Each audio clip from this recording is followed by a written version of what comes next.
Alright, so one of the other most requested videos that I've heard about or have let's talked to and asked people if they'd be interested in is logistics of traveling across Canada with an illness, specifically a chronic illness. So, back in 2018, August 4th of 2018, my family left on a month-long trip across Canada. We were driving from our little hometown in Ontario all the way out to Victoria Island and back. So you're thinking, all right, driving across Canada sounds like awesome. So we had, and we took our van, we had a trailer, we had all of our bikes, and we had kayaks, and we left. We didn't have a ton of space, so each of us got a backpack for clothes, and then a small backpack in the car. And when you are logistically trying to pack for 5 people to drive across Canada with a dog, it's a lot. But when you are also adding the logistics of doing it with someone with a chronic illness, it can be a little bit more. So I will show you what I took specifically for my diabetes in terms of extra supplies or extra things. So I had one of these boxes that was full like this. It had all sorts of stuff in it. This has kind of been a staple, and I keep it all the time. And then I had another box that didn't have so much in terms of granola bars. It had also some like first aid stuff, some health stuff.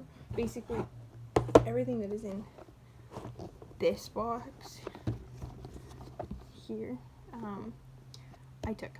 If you go back into one of my other videos, and I'll put a link below to it, it's what I'm taking camping, or what I'm packing going camping. I go into detail as to what's in this actual box, and everything that's in it, for that. The other thing, the CGM that I wear on my arm currently, I only get it gets ordered every 40 days, roughly. I was working at summer camp until Friday, like literally August 3rd. I got home from summer camp, and we were supposed to leave early on the 4th. And the way my centers worked, I wasn't gonna be home when they got ordered. And so I was like, okay. So my dad changed all the shipping information to send them to a family friend on Vancouver Island so we could pick them up there. And I'm just looking at my calendar, and we were supposed to be in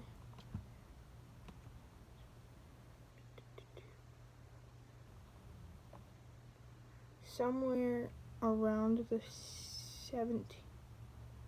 16th, 17th, 18th, we were out there. And we were supposed to pick it up from there.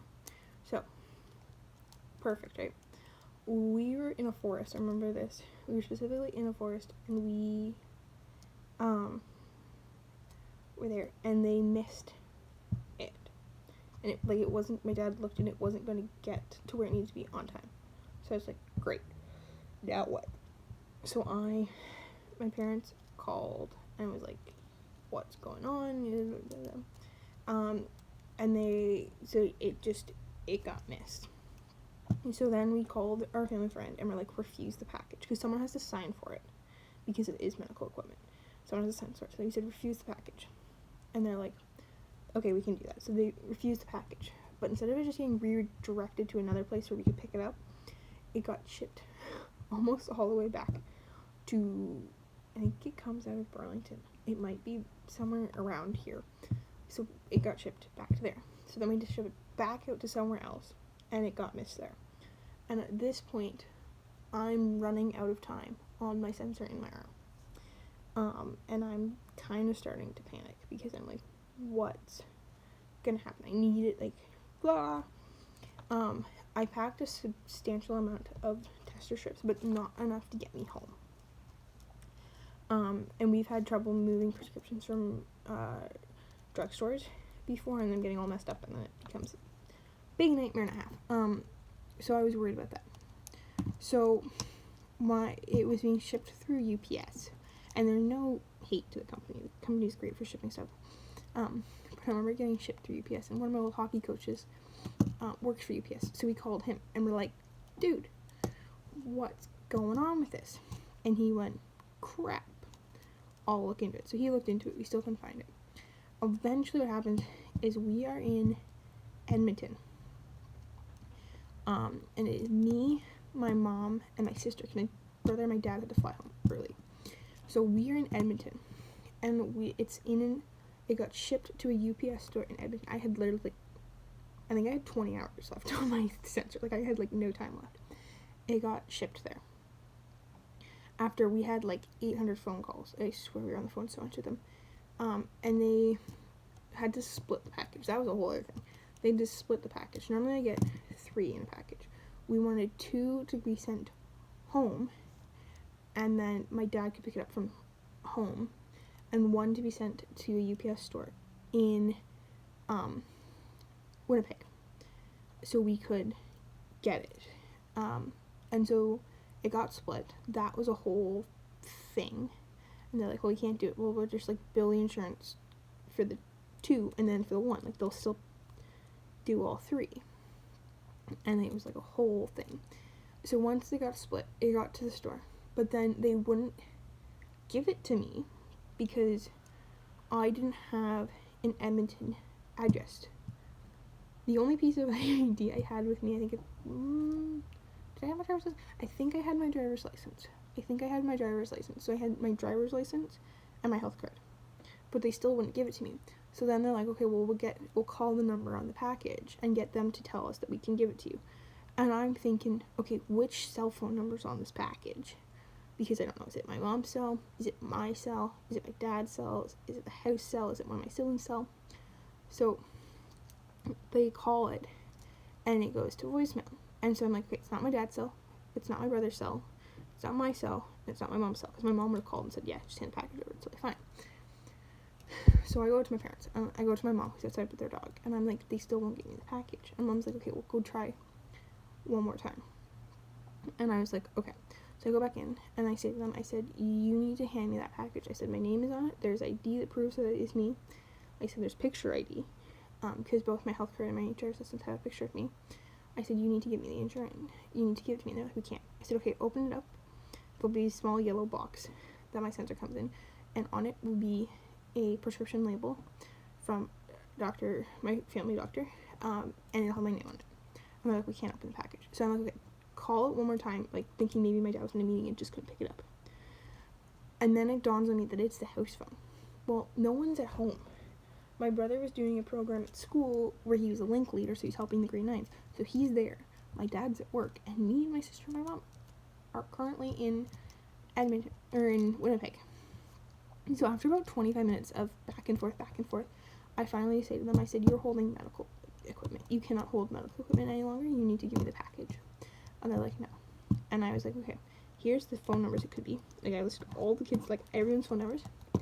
And I said, if you do not give it to me, I wasn't going to actually. I said, but it's not going to be pretty. I said, my mom will come in and it will not be pretty. And they're like, well, so they finally gave it to me after about half an hour of, like, back and forth. My sister was there too, and she's like, so that's a logistic thing. Getting medication all the time is logistics. The other thing that was a big logistics problem was keeping meds cold, as I'm hearing insulin stuff around the fridge, is keeping it cold.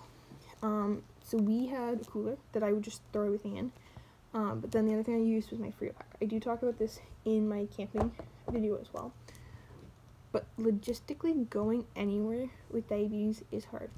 So take this. You're say 18-year-old female, right? And you're going out to a party. You grab your phone charger, your wallet, your water bottle, maybe, your car keys, and you head, right? That's what you grab. For me, I'm heading out. I grab my phone charger, my water bottle, okay? I then grab my insulin, Gatorade, snacks, a glucagon, my tester kit, my sensor, anything else I need for this party. So you're packing to go anywhere and you're like, okay, I need this and this and this. I have countless packing lists of things I need to constantly go. Things like I need extra insulin, extra needles, sensors, tape, gauze, alcohol swabs, my medical alert bracelets, like all of those things you think, oh, okay, yeah, I'm fine. I need to make sure I've got everything to keep me going. So it was logistically, there were challenges along the way, for sure, and there was challenges of like making sure I had enough of this and enough of that. I have gotten to the point where I have, like, I'm driving home from somewhere and I've got like 2 hours left and I've run out of insulin. I have done that before. Luckily I have stuff at home. But it is not logistically easy, packing and moving somewhere across the country. So, a couple of tips if you have to do it. If you're on the phone with like a salesperson or someone and they aren't getting to where you go, you can say, can I please speak to your manager? And they have to automatically hand it up to their manager. And you can just keep going. My mom's great at that. She lives up to her name. But you can watch her, like, you can just go up and up and up until someone somewhere can do something. And that is pretty fantastic to watch. Not gonna lie. I've seen it really, like, it's really cool to see them do all of it and thing. But also, I'm very grateful for my parents, and that they know me and they know what I need and they can help me get what I need still through whatever that might be.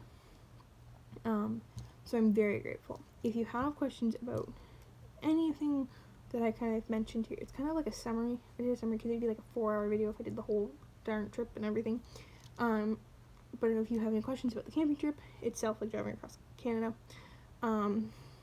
things relating to diabetes, things relating to just general life, in terms of what it's like living with a disease, please feel free to let me know, and I hope you guys enjoyed.